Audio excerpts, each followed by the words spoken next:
d'être refoulés au dernier barrage un peu plus loin, à 3 ou 4 kilomètres de Ravji. Mais eux n'ont pas hésité à nous accueillir autour de leurs petits feux improvisés. Il est 6h30 environ, heure locale. Comme eux, le désert tout autour s'anime peu à peu. Avec les Saoudiens, ce sont eux, les Qataris, qui ont subi l'essentiel du choc de la première offensive terrestre irakienne.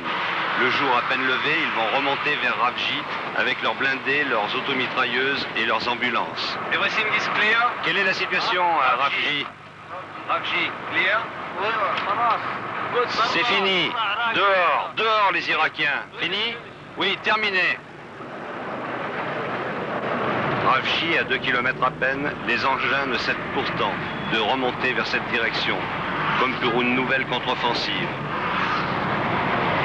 Nous tentons une deuxième fois de parvenir jusqu'à la ville. Nous serons bloqués à l'entrée même de Ravji, dont on aperçoit les premiers bâtiments.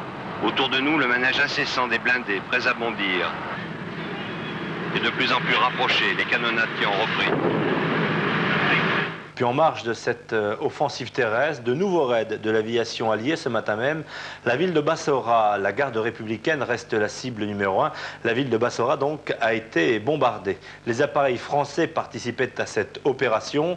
Depuis le 17 janvier, date de l'éclatement de ce conflit, les appareils français ont réalisé plus de 300 missions sans la moindre perte.